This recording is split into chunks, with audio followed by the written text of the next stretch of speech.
Dis-nous, quand cela arrivera-t-il et quel sera le signe de ton avènement et de la fin du monde?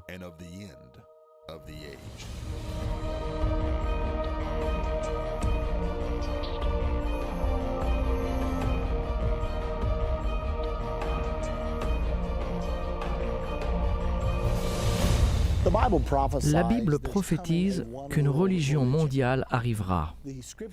Les Écritures nous disent qu'à la fin des temps, il y aura un gouvernement mondial, une religion mondiale, ainsi qu'un système économique mondial. Aujourd'hui, nous allons parler de cette religion mondiale. Dans son livre Perestroïka, Mikhail Gorbatchev a dit qu'il y a 3 racines qui sont la cause des guerres, les conflits politiques, les conflits religieux et les conflits économiques. La solution qu'il a proposée est un gouvernement mondial, un système religieux universel et une économie mondiale. Il a proposé donc la même chose que la Bible prophétise. Regardons aujourd'hui sur cette religion mondiale. Nous avons déjà parlé dans les leçons précédentes au sujet du gouvernement mondial. Nous avons parlé du système économique appelé la marque de la bête. Aujourd'hui, nous allons examiner l'arrivée de la religion mondiale. C'est dans le chapitre 13 au verset 15 de l'Apocalypse. Vous le savez peut-être que le 13e chapitre d'Apocalypse est entièrement consacré aux événements de la fin des temps. Le verset 1 à 8 sont consacrés au gouvernement mondial, les versets 11 à 14 sont consacrés au système religieux mondial et aux dirigeants de ce système, le faux prophète, et les versets 16 à 18 traitent le système économique mondial, la marque de la bête. Donc regardons au verset 15 d'Apocalypse 13. Et il lui fut donné d'animer l'image de la bête, parlant de l'Antichrist, afin que l'image de la bête parle et qu'elle fasse que tous ceux qui n'adoraient pas l'image de la bête soient tués. Vous pouvez voir que ce nouvel ordre mondial de la fin des temps contiendra un élément d'adoration. Nous ne savons pas exactement quelle forme il prendra. Cela pourrait être simplement un regroupement des fois. Votre religion est aussi bonne que ma religion, je respecte la vôtre, vous respectez la mienne. L'objectif final est de supprimer les conflits religieux. Ainsi, nous sommes supposés pouvoir avoir la paix sur terre et la bienveillance envers les hommes. L'une des parties que nous allons parler aujourd'hui contient l'histoire la plus étonnante jamais racontée. Comment Mikhail Gorbatchev et le pape Jean-Paul II ont secrètement planifié la chute du mur de Berlin et la naissance du nouvel ordre mondial. Ceci va absolument vous étonner. Cependant, avant d'entrer dans les détails, nous devons découvrir de quel côté cette puissante organisation, l'Église catholique romaine, se trouve. Il y a plusieurs déclarations faites par les derniers papes qui nous donnent un bon aperçu du rôle joué par l'Église catholique romaine dans l'établissement de ce gouvernement mondial qui a été prophétisé. Et il est très intéressant de voir ce que disent réellement les papes, car l'Église catholique romaine comprend 1 milliard de personnes et beaucoup croient qu'il parle aussi pour les protestants qui sont, eux, 1,1 milliard. Ainsi, si vous mettez ensemble les protestants et les catholiques, vous avez 1/3 de la population mondiale. Donc, ce que l'Église catholique romaine divulgue et ce qu'elle représente sont très importantes. Prenons donc les déclarations des 5 derniers papes et regardons ce qu'ils ont dit avec leurs propres mots au sujet du gouvernement mondial. Le pape Pie XII était le pape de l'Église pendant la Deuxième Guerre mondiale, ainsi que pendant la création des Nations Unies. Cette citation est extraite de la publication Vital Speeches of the Day du 15 décembre 1959. L'article était un héritage au fédéralisme mondial, au gouvernement mondial. Le fédéralisme mondial est une autre appellation pour le gouvernement mondial. Le pape Pie XII a encouragé un effort pour la paix sur 3 niveaux. La réaffirmation du besoin d'un ordre mondial supranational, ce qui signifie un ordre mondial traversant les frontières nationales. Deuxièmement, d'accepter les Nations Unies, mais en faisant des efforts constants afin de les affirmer. Troisièmement, d'encourager une totale coopération avec chaque agence qui encourage l'amitié internationale. Continuant dans l'article sur l'héritage au fédéralisme mondial, le pape Pie XII s'est montré comme un internationaliste imperturbable.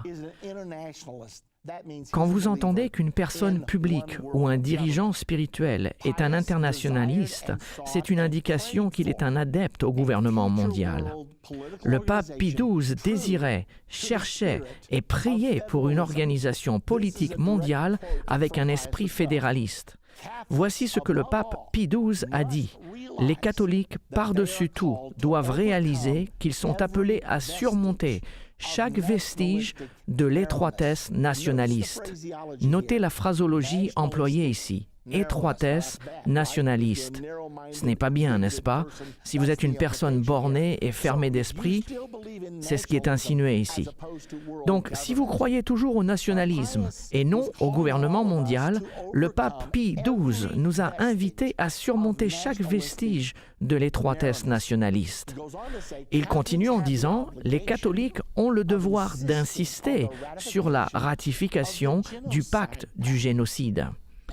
Maintenant, qu'est-ce que le pacte du génocide? Vous devez savoir que les États-Unis sont maintenant inscrits au traité du génocide. Le traité du génocide nous vient des Nations Unies et n'a pas été accepté pendant de nombreuses années par le gouvernement des États-Unis. Mais le 11 novembre 1988, le président Reagan a signé ce traité du génocide et le Sénat l'a ratifié le 9 décembre de la même année. Quelle est donc l'importance du génocide? Pourquoi le pape Pie XII insisterait-il sur l'obligation des catholiques de soutenir le traité du génocide? Vous devez savoir ce qu'est un génocide. Et la plupart d'entre nous pensent savoir ce que c'est. C'est quand on essaie d'éliminer une religion, une race ou une certaine orientation sexuelle. Et comme on ne devrait pas s'engager à tuer des gens, je serais donc pour un traité comme celui-ci. Mais attendez une minute. Si vous consultez l'Encyclopédie Britannica et regardez le mot génocide, elle donne une définition intéressante et cette même définition se trouve actuellement dans le traité du génocide. Il est dit « Qui cause du mal physiquement ou du mal mentalement à une minorité ». Est-ce que vous dites que ce serait un crime de faire du mal mentalement à une minorité? Comment fait-on du mal mentalement? Peut-être en parlant contre quelqu'un? Peut-être en écrivant contre quelqu'un? Permettez-moi de vous citer un exemple. Nous faisons tous face en ce moment à l'homosexualité. Et récemment, le gouvernement des États-Unis a voté en 2009 le projet de loi du crime de haine. Ceci met les homosexuels comme un groupe protégé. Donc, si vous parlez contre l'homosexualité, vous pouvez être accusé de génocide pour avoir fait du mal mentalement. Maintenant, au cas où vous pensez que j'exagère, allez au Canada juste au nord de notre frontière et vous verrez que vous pouvez être mis en prison pour 5 ans si vous parlez contre l'homosexualité. Il y a 1 an ou 2 de cela, un pasteur en Europe fut arrêté et mis en prison car il avait prêché de son pupitre sur ce que la Bible dit au sujet de l'homosexualité. Maintenant, en réalisant que c'était un problème potentiel pour le projet de loi voté aux États-Unis, ils ont exempté les gens qui s'opposent à l'homosexualité pour des raisons religieuses. Mais ils n'ont pas accordé cette exemption à tout le monde. Ainsi, quand nous parlons du génocide, nous parlons du contrôle de ce que vous dites, de ce que vous croyez et de ce que vous pensez. Que devient la liberté d'expression dans tout cela? Il faut donc laisser un peu de liberté d'expression, car le génocide est une mauvaise chose. Mikhail Gorbatchev, dans son livre Perestroïka, à la page 231, a résumé ce qui doit se passer pour obtenir une sécurité mondiale. Il a même envoyé une copie à tous les chefs d'État de l'époque. Et il a dit, « Nous devons extirper tous les génocides, l'apartheid et l'exclusivité religieuse. » Intéressant. Tout d'abord, extirper. Quel terme intéressant. Il signifie exterminer.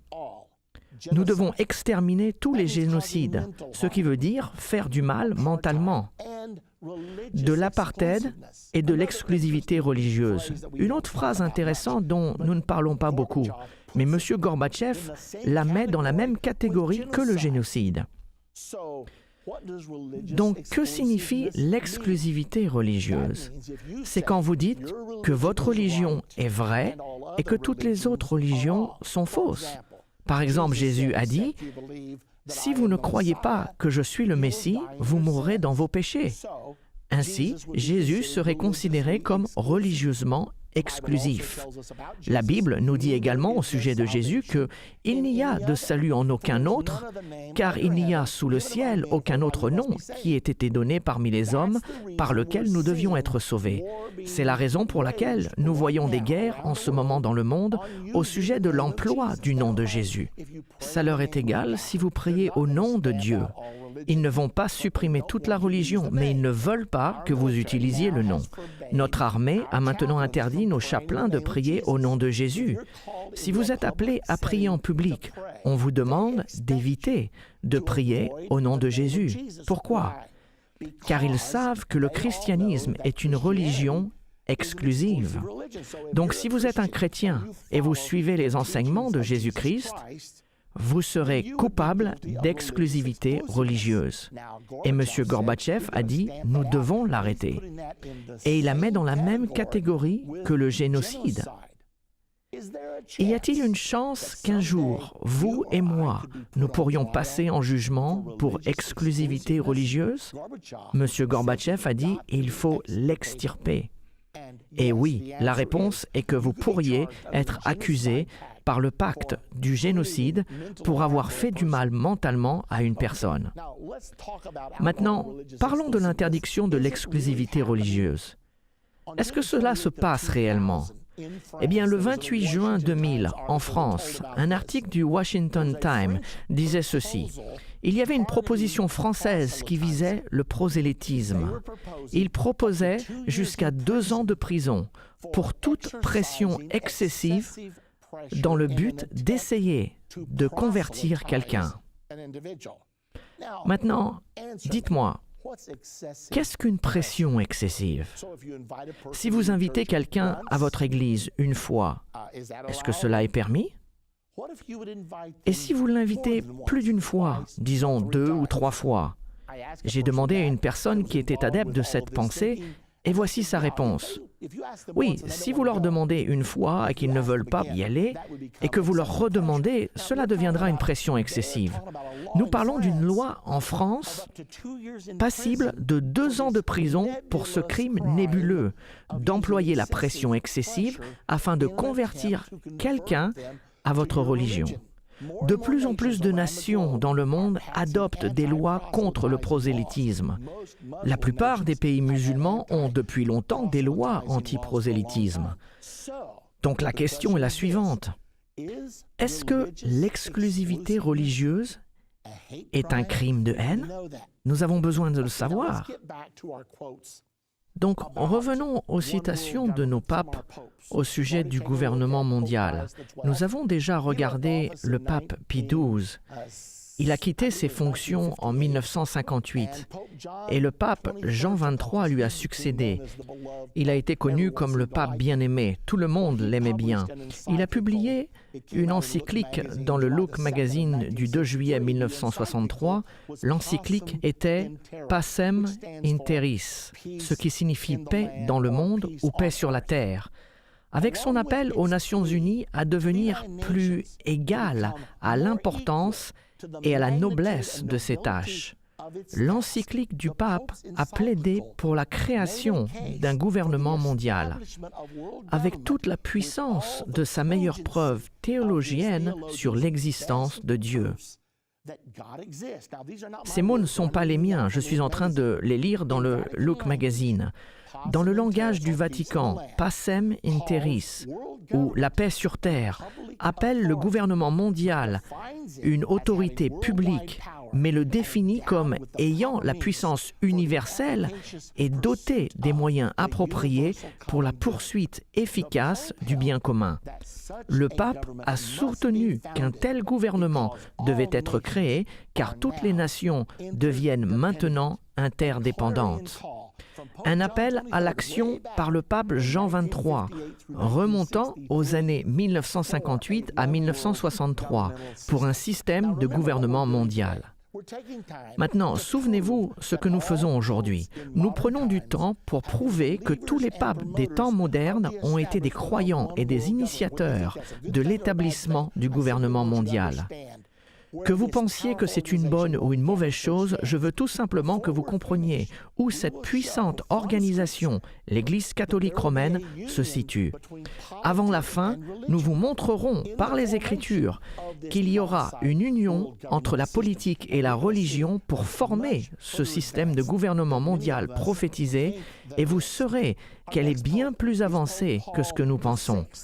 Notre prochain pape est le pape Paul VI. Son encyclique s'appelle Populorum Progressio. Il a été publié le 26 mars 1967. Voici ce qu'il a dit. « Qui peut ne pas voir le besoin et l'importance de la réalisation progressive d'une autorité mondiale capable de prendre une mesure efficace sur le plan judiciaire et politique ? Les délégués aux organismes internationaux, fonctionnaires, membres de la presse, professeurs et éducateurs, vous devez tous réaliser que vous avez votre rôle dans la formation d'un nouvel ordre mondial. Le pape Paul VI, il a quitté ses fonctions en 1978. Son successeur, le pape Jean-Paul I, a régné seulement 33 jours, puis il fut assassiné. Nous n'avons donc pas d'écrit de sa part, mais nous aurons beaucoup à dire sur son assassinat plus tard. Et nous arrivons ainsi au pape Jean-Paul II, l'un des papes les plus populaires des temps modernes. Il a appelé à un nouvel ordre mondial, tout comme les autres. Ceci vient de la presse du Vatican du 2 janvier 2004 et a été publié par CNN. Le pape Jean-Paul II a accueilli ce jeudi le Nouvel An avec un nouvel appel pour la paix dans le Moyen-Orient ainsi qu'en Afrique et la création du nouvel ordre mondial basé sur le respect de la dignité de l'homme et de l'égalité parmi les nations.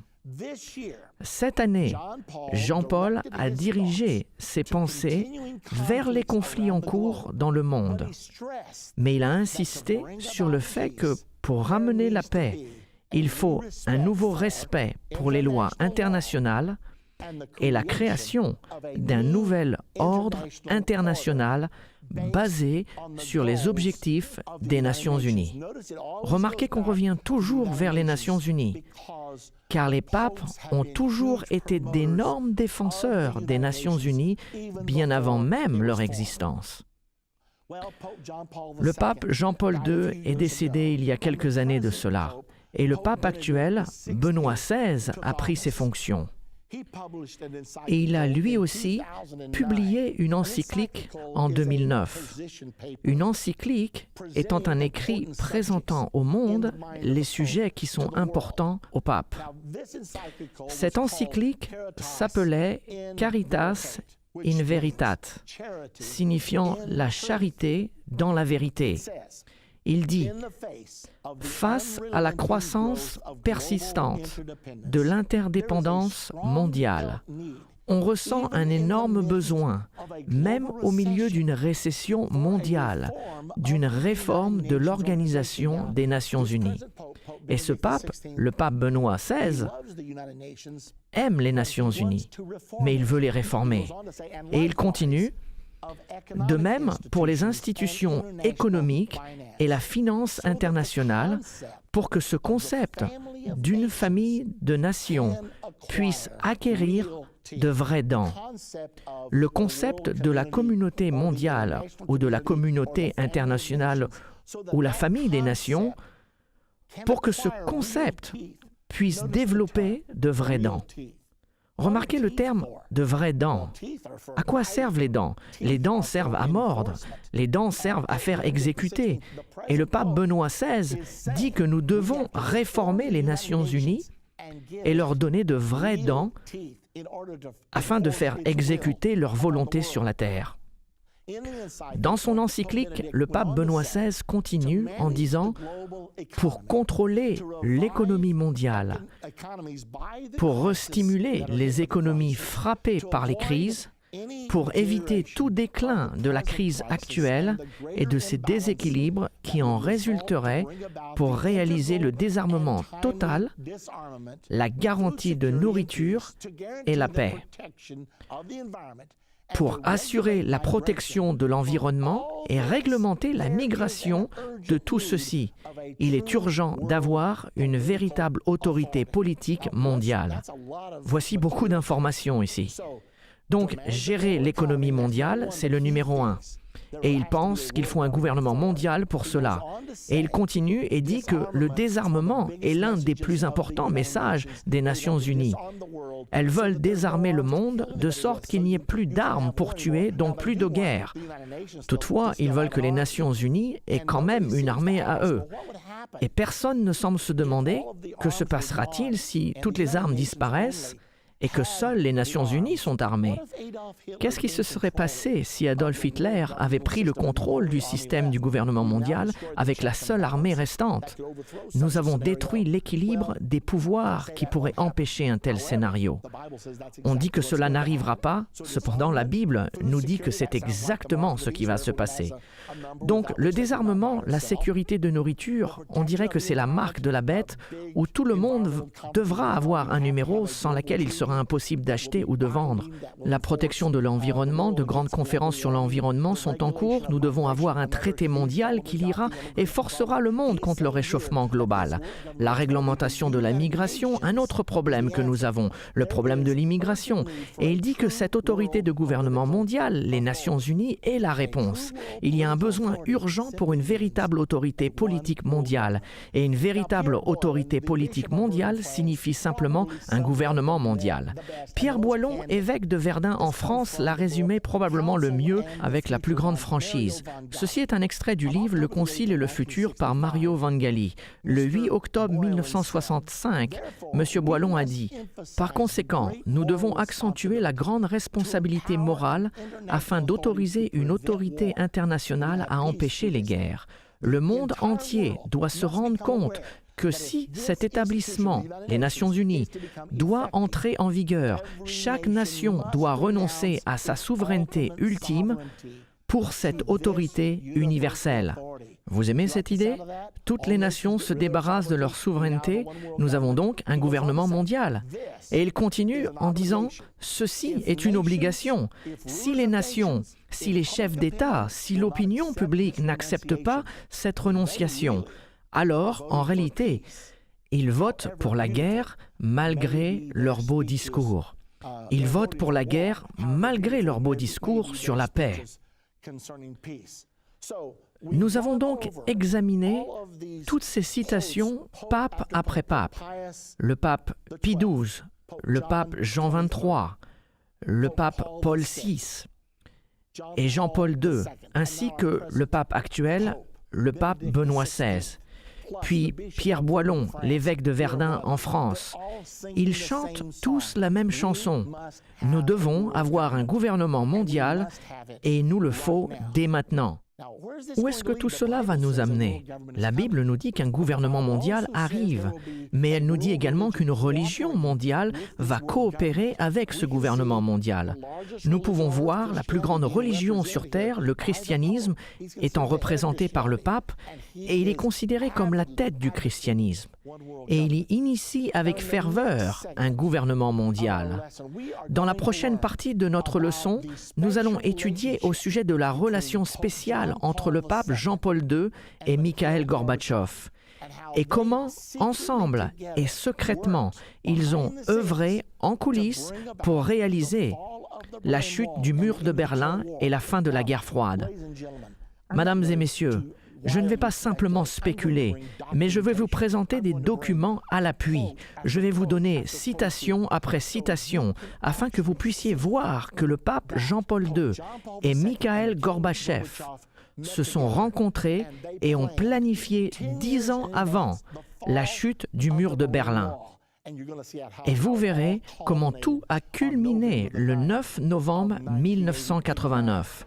Vous ne voulez pas manquer la prochaine partie de notre leçon.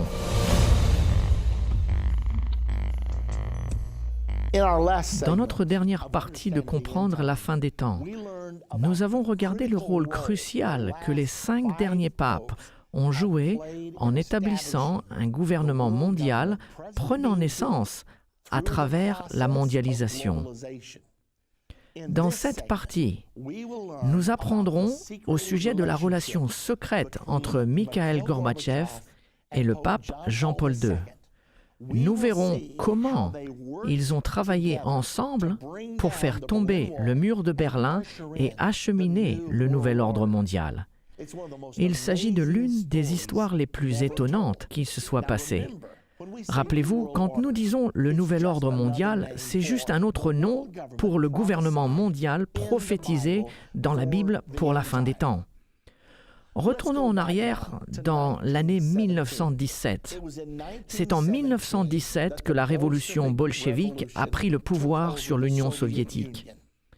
La révolution bolchevique a continué en Union soviétique jusqu'à la Deuxième Guerre mondiale. Et en 1942, le communisme ne dominait qu'un seul pays, l'Union soviétique, ce qui représentait environ 6% de la population du monde. Cependant, en 1962, le communisme dominait sur 50% de la population. Maintenant, pensez à ceci. 6% en 1942, 50% en 1962. C'était une révolution étonnante qui balayait notre monde. Comment cela s'est-il passé? Ce qui s'est passé, c'est qu'à la fin de la Deuxième Guerre mondiale, à Yalta, on a donné à l'Union soviétique le contrôle de toute l'Europe de l'Est. Ils ont pris le contrôle de la Pologne, de la Tchécoslovaquie, de la Yougoslavie, de la Roumanie, de la Lituanie, de la Lettonie, de l'Estonie et bien sûr l'Allemagne de l'Est. Et en plus de cela, en 1949, le communisme a traversé la Chine, prenant le contrôle de la nation la plus peuplée du monde. Donc, de 1942 avec 6% à 1962, la moitié du monde était maintenant sous le talon de fer du communisme. Il semblait que le communisme prenait le pouvoir sur le monde entier. Henry Kissinger a même déclaré que les jours du capitalisme étaient peut-être finis. Le pape Jean XXIII, voyant cette grande vague rouge qui avançait sur le monde, a eu une décision à prendre. Est-ce que l'Église combattrait contre l'avancée du communisme ou était-il trop puissant? Devons-nous faire alliance avec le communisme? L'Église était plus favorable vers une économie de type socialiste qu'une économie d'entrepreneurs. Il l'appelait la justice sociale et il pensait qu'il était temps pour une redistribution de biens légitimes. Par conséquent, en 1961, le pape Jean XXIII a appointé M. Agostino Casaroli afin de créer des liens avec le monde communiste. Eh bien maintenant, avançons jusqu'en 1978. Alors que je voyageais dans la ville de Chicago, j'ai allumé ma radio et il y avait un débat en cours et ils interviewaient un homme du nom de Malachi Martin. Il venait juste d'écrire un livre intitulé « Le dernier conclave ». Cela a attiré mon attention. Je savais que le conclave était l'élection d'un pape et je savais que le dernier conclave signifiait la dernière élection d'un pape. Que disait cet homme et qui était-il? J'ai continué à l'écouter et je me suis aperçu que Malachi Martin était un prêtre jésuite et il était un prêtre catholique jusqu'au jour de sa mort. Il était donc un connaisseur. Il avait enseigné à l'Université du Vatican à Rome pendant 6 ans et en plus, il était un ami intime du pape Jean XXIII. J'étais donc intéressé par ce que cet homme avait à dire. Alors qu'il continuait son histoire, il disait qu'il y avait un grand débat au sein de l'Église catholique romaine. Il pensait que le prochain pape devait être communiste. Cependant, Martin croyait que si le prochain pape était communiste, et si le communisme prenait possession de l'Église, alors il prendrait contrôle sur le monde entier pour finalement détruire l'Église. J'étais si intéressé par ce qu'il disait, car les prophéties de la Bible disent que c'est ce qui va se passer dans l'avenir. La Bible parle d'un gouvernement mondial qui contrôlera le monde en alliance avec la religion. Et après qu'ils avaient utilisé leur alliance avec la religion pour obtenir le contrôle, cette puissance politique se retournera et détruira les éléments religieux. Je savais donc ce que Malachi Martin disait à la radio était dans la Bible. Évidemment, j'étais très intéressé par ce qu'il disait. En fait, je suis allé le même jour pour acheter ce livre appelé « Le dernier conclave ». Martin a continué à dire dans son interview que le pape Paul VI était sur le point de mourir à l'époque. C'était en 1978 et on se bousculait pour la position du choix du prochain pape et pour prendre le contrôle de la puissante entité appelée l'Église catholique romaine. Et plus tard, en 1978, le pape Paul VI est effectivement mort. Le conclave s'est réuni et un nouveau pape a été élu. Le pape Jean-Paul I était le nom qu'il a pris pour régner. Et après avoir été élu, il n'a régné que 33 jours avant de mourir subitement. J'observais tout le processus en essayant de déterminer si le pape de Malachi Martin était élu pour purifier l'Église de la corruption et remettre l'Église dans sa mission spirituelle, ou si le pape élu allait être pro-communiste. Je ne pouvais pas le savoir puisqu'il n'a régné que 33 jours. Mais tandis que j'essayais de comprendre tout cela, le pape est mort. C'était étonnant car on disait que ce pape était en bonne santé, il n'était âgé que de 65 ans et n'avait jamais eu de problème cardiaque dans sa vie, et néanmoins, ils ont dit qu'il était mort d'une crise cardiaque pendant la nuit. Je ne savais pas quoi penser. Alors que j'étudiais, en lisant des articles pour essayer de comprendre, j'ai remarqué un livre intitulé « Au nom de Dieu » par David Yallop. Et tout de suite après, un autre livre est sorti, intitulé « Pontife » de Gordon Thomas et de Max Morgan Wheat. Puis un autre livre par Malachi Martin est sorti. Ce livre était intitulé « Le Vatican ». Tous ces livres s'accordaient pour dire que le pape avait été assassiné et ils donnaient des preuves très convaincantes. Dans son livre « Le Vatican », Malachi Martin a dit qu'il avait été assassiné. Puis, je l'ai invité dans notre émission de radio Politique et religion et je lui ai demandé de but en blanc « Monsieur Martin, Est-ce que le pape Jean-Paul I a-t-il été assassiné? Et il m'a répondu, il n'y a aucun doute pour nous qui travaillons à l'intérieur de l'Église catholique romaine que le pape a bien été assassiné. Apparemment, le pape Jean-Paul I était le pape que Martin préférait et il pensait qu'il aurait pu ôter la corruption de l'Église. Mais il y avait des forces dans l'Église qui étaient déterminées et ils étaient si près de prendre le contrôle de l'Église qu'ils n'allaient pas permettre à Jean-Paul I de tout gâcher. Et si vous avez quelques doutes, laissez-moi vous dire ce qui s'est passé le jour où Jean-Paul I est mort. Il y avait un homme responsable de la Banque du Vatican. Son nom était Paul Marcinicus. Il était accusé de beaucoup de corruption, si importante que le gouvernement italien a donné l'ordre de l'arrêter. Imaginez-vous, arrêter le banquier du Vatican. Il a évité son arrestation en restant à l'intérieur des murs du Vatican. Vous savez probablement que le Vatican est un État souverain par lui-même et le gouvernement italien n'était pas autorisé à entrer pour exécuter cette arrestation. Ainsi, il a évité l'arrestation. Eh bien, le pape Jean-Paul I avait ordonné que Paul Marcinicus ne soit plus responsable des milliards d'euros de la Banque du Vatican.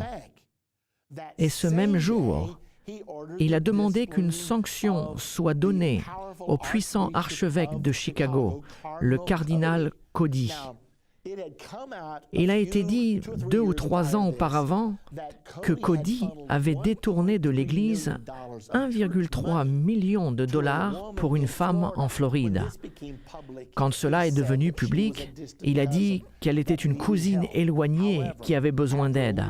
Cependant, après une petite investigation journalistique, il s'est révélé qu'elle était une amie du cardinal Cody.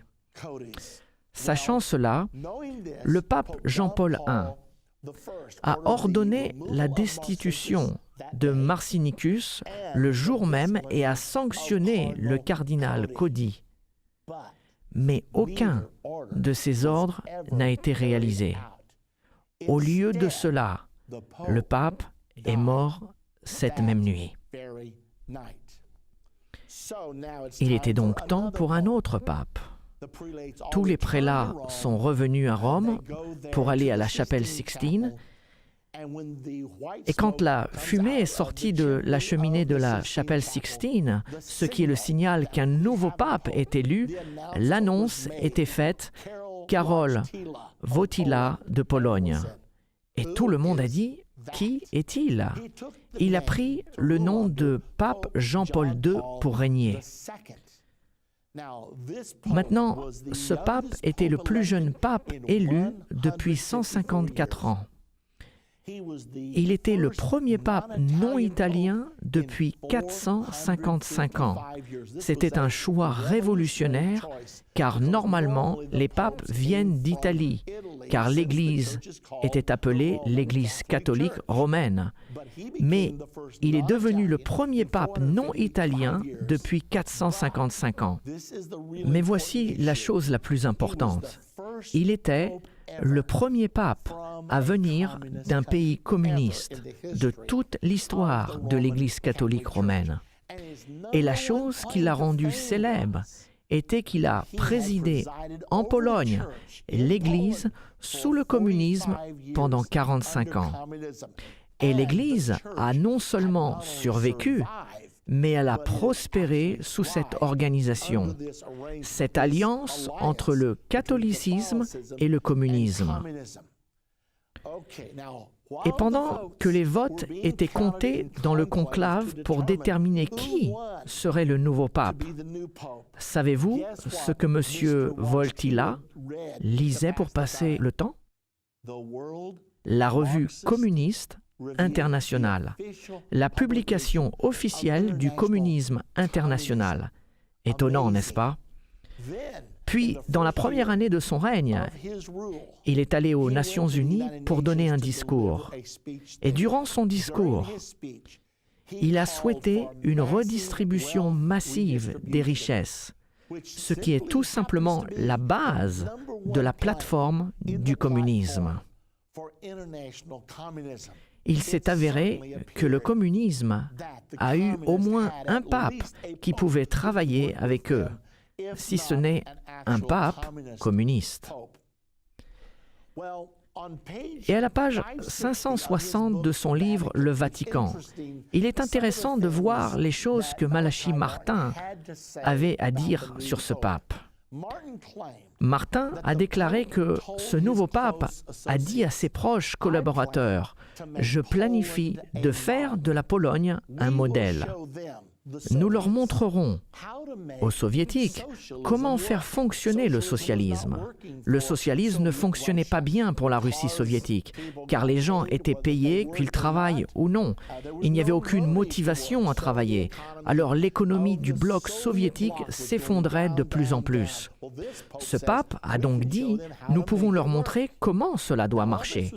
Tout cela était dit en 1979. Le pape a dit « Je ne prévois pas de dire aux soviétiques comment nous allons les enterrer, mais plutôt leur montrer comment résoudre le problème dont ils savent eux-mêmes que cela va les enterrer. Je vais leur donner un modèle où la religion, la moralité et la vie culturelle sont totalement détachées et indépendantes du contrôle politique. » Et une personne de l'entourage du pape a demandé « Ce modèle serait-il la Pologne ?» Le pape a hoché la tête. « Mais plus qu'un modèle pour les soviétiques, nous aurons aussi produit un modèle pour toute l'Europe. » Maintenant, pensez à cela. Souvenez-vous que le pape Jean XXIII avait établi M. Agostino Casaroli comme agent vers les communistes dans les années 1961. Qu'a fait le pape Jean-Paul II pour M. Agostino Casaroli? Il l'a nommé en 1979 pour être le secrétaire d'État du Vatican. Il a mis cet homme dont la spécialité était d'établir les alliances entre le communisme et le catholicisme, et il le met maintenant à la tête des affaires étrangères de l'Église catholique romaine. Choix intéressant. C'était en 1979. En 1980, une union de travailleurs était formée en Pologne appelée Solidarité. Elle était conduite par M. Lech Walesa. Il était un dirigeant syndical et également un catholique romain très fervent. Quand ce syndicat s'est formé, des choses intéressantes se sont passées. Tout d'abord, les communistes l'ont craint. Que fait ce pape? Ils savaient que le pape était derrière tout cela. Les communistes ont donc banni ce mouvement syndical en Pologne et ont mis Lech Walesa en résidence surveillée pendant 2 ans. Cependant, c'était au même moment qu'un nouveau jeune fougueux dirigeant s'élevait à l'intérieur de l'Union soviétique et son nom était Mikhaïl Gorbatchev. Et au début des années 1980, il gagnait de l'autorité, prenant de plus en plus d'influence. Et finalement, en 1985, il était élu en tant que président du Politburo soviétique et est devenu le dirigeant de l'Union soviétique. Entre 1985 et 1989, les choses changeaient en Union soviétique et dans le monde. Mikhaïl Gorbatchev parlait sans cesse au sujet de liberté, de la liberté religieuse, et personne ne savait s'il fallait le croire ou pas. Il était un dirigeant soviétique d'un style différent qu'auparavant. Et finalement, en 1989, n'oubliez pas qu'Agostino Casaroli travaillait dans l'ombre en tant que secrétaire d'État du Vatican et il établissait toujours des relations avec le monde communiste. En 1989, le parti syndical Solidarité en Pologne était légalisé et autorisé à se présenter aux élections. Le syndicat Solidarité a remporté l'élection en Pologne avec une très grande majorité.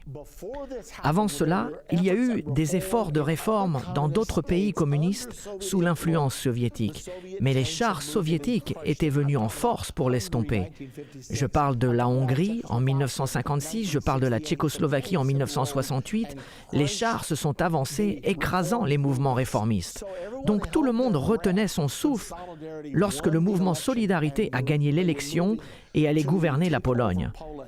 Est-ce que les chars allaient recommencer? Eh bien, la réponse est non.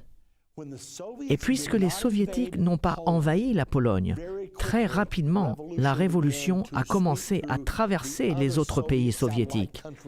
Et un pays après l'autre abandonnait le régime marxiste et adoptait un gouvernement plus libéral. On l'a appelé la révolution de velours. Plusieurs mois au cours de l'année 1989 étaient étonnants à observer. Et finalement, lorsque cette révolution de velours a traversé l'Europe de l'Est, Mikhaïl Gorbatchev est allé au centre du problème, au rideau de fer, au mur de Berlin. Il est allé en Allemagne de l'Est et a rencontré le chancelier Erich Honecker. Son message à Honecker était de se joindre à cette révolution ou bien d'être mis de côté. Je n'oublierai jamais quand j'ai lu ces déclarations et que j'ai pensé que Gorbatchev était favorable à ces choses. J'ai été stupéfié alors que j'observais cela. Eh bien, le point culminant de la révolution de velours était dans l'effondrement du mur de Berlin le 9 novembre 1989. Je me souviens me dire « Qu'est-ce que Gorbatchev pense de tout cela ?» Peu après, j'ai vu une vidéo de lui applaudissant alors que le mur est en train de tomber. Il était donc complice dans ce plan. Ceci est intéressant. Seulement 20 jours après que le mur soit tombé, Mikhaïl Gorbatchev, le président George Bush père et le pape Jean-Paul II se sont rencontrés pour un sommet. Ils sont sortis de cette réunion et ont annoncé la naissance du nouvel ordre mondial. Le magazine USA Today, du 30 novembre 1989, juste 21 jours après la chute du mur de Berlin, avait une photo du pape Jean-Paul II rencontrant Mikhaïl Gorbatchev en première page. C'était la première fois qu'un dirigeant communiste se réunissait au Vatican avec le pape. Il est intéressant de voir ce que le magazine USA Today disait sur leur première page. Le pape a été un conseiller au mouvement Solidarité depuis sa conception en 1980. Le prêtre de Lech Walesa, Henri Jakowski, n'était jamais très loin du dirigeant du mouvement Solidarité. Maintenant, les Soviétiques savaient cela. Ils savaient que la main du pape travaillait avec celle de Lech Walesa au travers de son prêtre, Henri Jakowski. Cet article a même montré une photo du pape avec M. Gorbatchev ensemble. Et pendant les présentations, lorsque M. Gorbatchev a été présenté au pape, devinez à qui a été donné l'honneur de faire les présentations. Vous avez probablement déjà deviné, M. Agostino Casaroli. Nous voici en 1961 recevant pour but de construire des liens entre le catholicisme et le communisme. Et maintenant, le voici introduisant fièrement le pape Jean-Paul II à Mikhaïl Gorbatchev. Mission accomplie. La chute du mur de Berlin était en fait la naissance du nouvel ordre mondial. Time Magazine, le 11 décembre 1989, déclarait ceci. Quand le vicaire de l'Empire maléfique a rencontré le vicaire de Christ au Vatican la semaine dernière, ce qu'il a dit au sujet de la religion aurait été une idéologie hérétique à Lénine et à tous les dirigeants soviétiques qui l'ont suivi. Mikhaïl Gorbatchev a dit au pape Jean-Paul II, « Nous avons changé notre attitude sur certaines choses, notamment la religion. Désormais, nous ne procédons pas seulement à partir de l'hypothèse que personne ne devrait interférer dans la conscience de l'individu, mais nous disons également que les valeurs morales que la religion apporte et incarne depuis des siècles que ces valeurs peuvent aussi aider dans le renouvellement de notre pays. Le pape a dit qu'il enseignerait cela aux communistes. Il semblerait qu'il a bien réussi. Il continue en disant « Il semblerait que M. Gorbatchev, pour des raisons pragmatiques ou autres, soit devenu un croyant dans la capacité qu'a la religion à motiver le peuple soviétique à sortir leur pays de ce marasme économique. » C'est exactement ce que le pape a dit qu'il ferait à la page 560 du livre Le Vatican. Il a dit cela en 1979. Et nous voici 10 ans après. L'alliance entre le catholicisme et le communisme s'est achevée par la naissance du nouvel ordre mondial. Dans la prochaine partie de Comprendre la fin des temps, nous allons apprendre que la Bible prophétise cette alliance dont je viens de vous parler et que vous ignorez peut-être. C'est une histoire qui n'a jamais été dite. La Bible prophétise cette alliance entre le catholicisme et le socialisme. Nous entendons aujourd'hui le pape Benoît XVI nous parler au sujet de la justice sociale, ce qui est un autre mot pour le socialisme. Nous allons également apprendre des Écritures. Dans notre prochaine partie, nous allons apprendre où cette union entre la religion et le socialisme nous amènera, juste avant l'avènement de Jésus-Christ sur terre. Donc, ne manquez pas notre prochaine partie.